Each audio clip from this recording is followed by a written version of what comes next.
বেইজিংয়ের great hall of the পিপলের বাইরে নিস্তব্ধ প্রহরীরা পাহারায় রত, কিন্তু ভেতরে একটি সুরক্ষিত এবং সাউন্ড প্রুফ কক্ষে আজ রাতে কোনো ঘুম নেই। সেখানে টেবিলের একপাশে বসে আছেন স্বাধীন, সার্বভৌম এবং মাথা নত না করা এক নতুন বাংলাদেশের প্রধানমন্ত্রী তারেক রহমান। অন্য পাশে চীনের শীর্ষ সামরিক ও রাজনৈতিক নেতৃত্ব। টেবিলের মাঝখানে রাখা একটি চুক্তির খসড়া।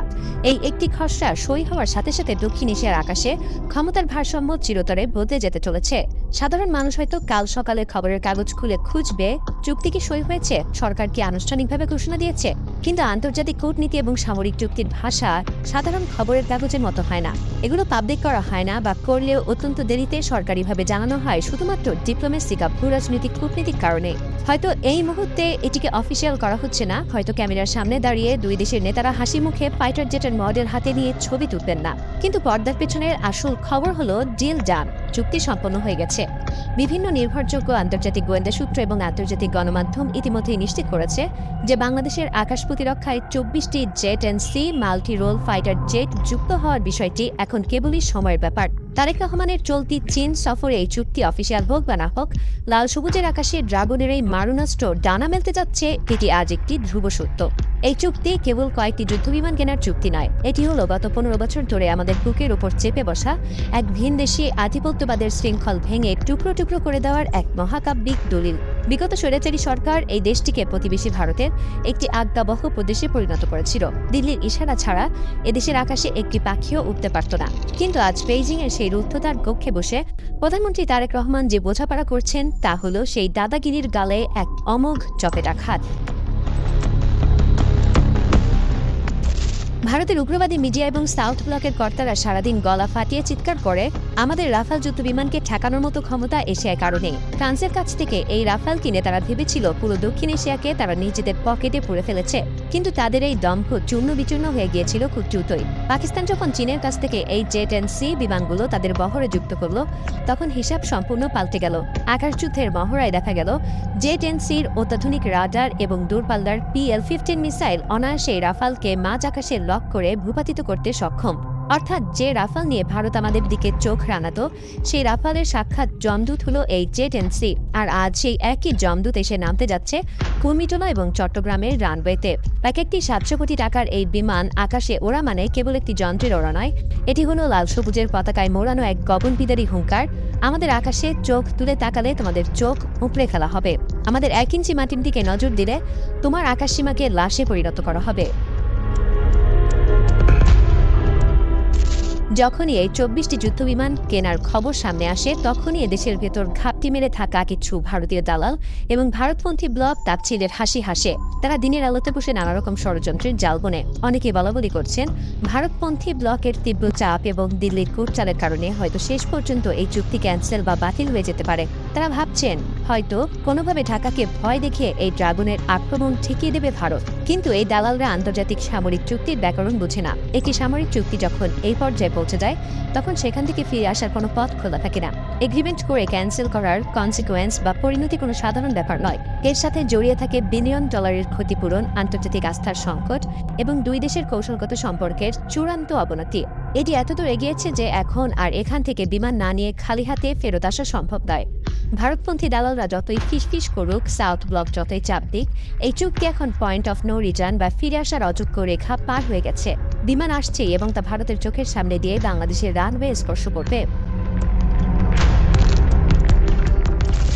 দালালরা আবার অন্য একটি যুক্তি দাঁড় করায়। তারা বলে ২৪ পিস যুদ্ধবিমান দিয়ে কি হবে, ভারতের হ্যাঙ্গারে তো সুখোই, মিরাজ আর রাফাল মিলিয়ে ২০০-এর উপর ফাইটার জেট আছে, ওদের ২০০-এর সামনে আমাদের ২৪টা তো কিছুই না। এই দালালরা আসলে মাতৃভূমির প্রেম তো বোঝেই না, তারা সামরিক রণকৌশলও বোঝে না। প্রতিরক্ষা বা সামরিক ভারসাম্য কখনো শুধু সংখ্যার উপর নির্ভর করে না।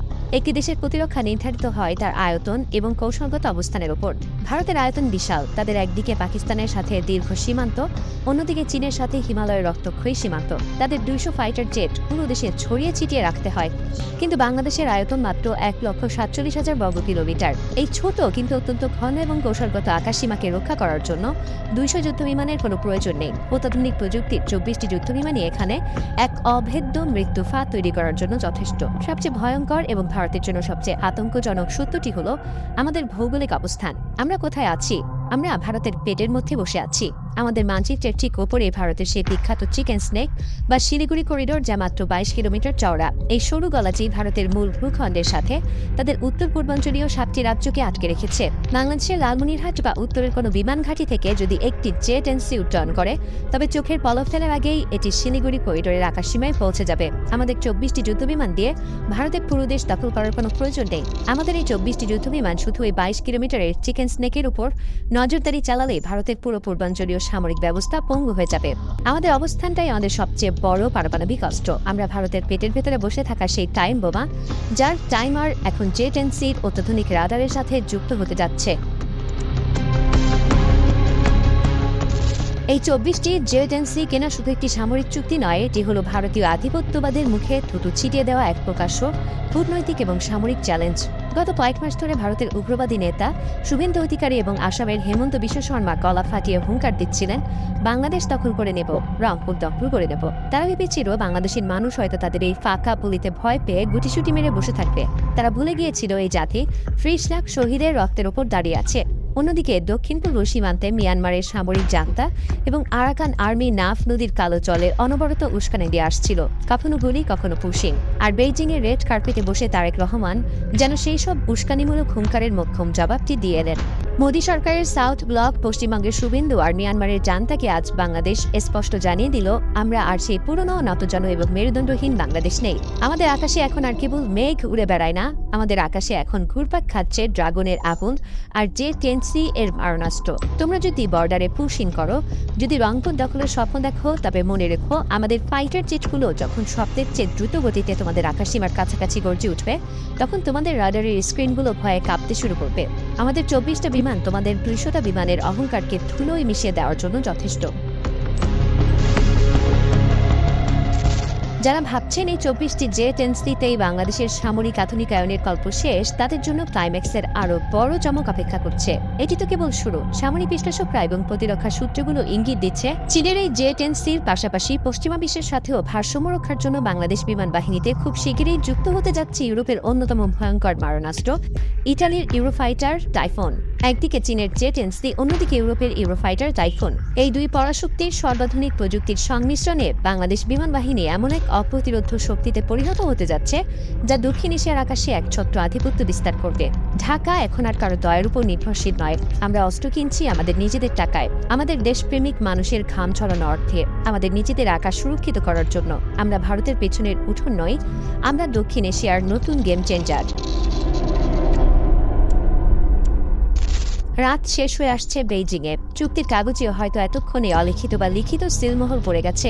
ডক্টর ইউনূসের বুনে দেওয়া সেই কূটনৈতিক জালের ফসল আজ বীর দর্পে ঘরে তুলছেন প্রধানমন্ত্রী তারেক রহমান। চুক্তিটি অফিসিয়াল হোক বা না হোক, আন্তর্জাতিক গণমাধ্যমের খবর মোতাবেক ডিল ডান। কিন্তু 1000 কিলোমিটার দূরে নয়াদিল্লির সাউথ ব্লকে আজ এক অদ্ভুত গুমোট এবং শ্বাসরুদ্ধকর নিস্তব্ধতা। তাদের চোখে আজ ঘুম নেই, তাদের রাডারের স্ক্রিনে হয়তো এখনও কোনো জেট এনসি ধরা পড়েনি, কিন্তু তাদের মনস্তাত্ত্বিক রাডারে এক বিশাল ভূমিকম্প শুরু হয়ে গেছে। তারা বুঝতে পারছে যে দেশটিকে তারা এতদিন হাতের পুতুল হিসেবে ব্যবহার করতে চেয়েছিল, যে দেশের রাজনীতিকে তারা নিজেদের ইচ্ছে মতো নিয়ন্ত্রণ করত, সেই দেশটি আজ তাদের পেটের ভেতর বসে এক ভয়ঙ্কর টাইম বোমা হয়ে গর্জে উঠেছে।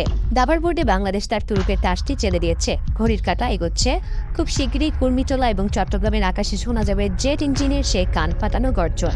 সেই গর্জন যখন শিলিগুড়ি করিডোর থেকে শুরু করে বঙ্গোপসাগরের শেষ পর্যন্ত প্রতিধ্বনিত হবে, তখন সাউথ ব্লক বুঝতে পারবে বাংলাদেশকে ভয় দেখানোর দিন চিরতরে শেষ। বাংলাদেশ প্রমাণ করে দিয়েছে, আমাদের আয়তন হয়তো ছোট হতে পারে, কিন্তু মাতৃভূমিকে ভালোবাসার আবেগ এবং শত্রুর দম্ভ চূর্ণ করার জন্য আমাদের বুকের পাটা পরাশক্তিদের অহংকার গুড়িয়ে দেওয়ার জন্য শতভাগ প্রস্তুত।